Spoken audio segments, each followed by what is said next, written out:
Oui, Sébastien, aujourd'hui nous avons décidé de nous intéresser à la profession d'intermittent. Pour cela, nous nous sommes rendus à l'établissement CIFAP, situé à Montreuil, qui prépare des formations pour les intermittents. Donc nous avons décidé de collecter des avis sur cette profession, parfois difficile. Nous retrouvons Vincent, ingé son à l'origine.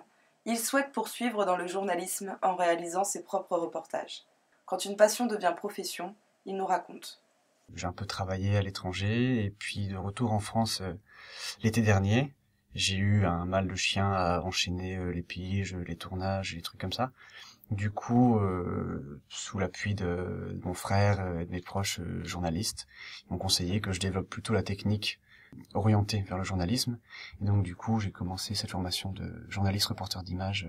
Vincent n'ayant pas cotisé d'heures, il est impossible pour lui d'obtenir le statut. Il compte néanmoins se battre pour poursuivre la réalisation de ses reportages en collaboration avec son frère. Mon principal problème étant que, comme directement après ma formation d'ingé son, je suis parti à l'étranger, je suis pas passé par la phase, on va dire, post-études et rentrer sur le milieu du travail. Donc du coup, une fois rentré à Paris, je disais bonjour, je suis déjà professionnel et même si vous me connaissez pas, est-ce que vous me prendriez? Donc du coup, non. Et engagé ou pas dans les mouvements sociaux récents?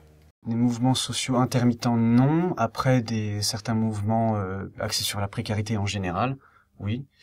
Notamment le collectif Génération Précaire, qui est un super collectif qui a fait avancer pas mal de choses en termes de stagiaires, de CDD et puis d'intérimaires, fait tout ce qui est justement travail temporaire et précaire en général. Et alors sans être non plus un membre actif de l'association, je l'ai déjà rencontré plusieurs fois, j'ai participé à quelques manifestations et ça c'est cool. Contrairement à Vincent, Fanny, chargée de production, vit très bien son statut d'intermittente. Elle nous explique son métier et son parcours. Je suis chargée de production depuis 8 ans et je suis intermittente du spectacle depuis 4 ans, depuis 2009. Même si Fanny semble avoir son chemin tout tracé dans la profession, pour autant, que pense-t-elle de son statut? J'ai toujours fait mes heures, puis j'ai toujours eu des bons contacts et pu travailler.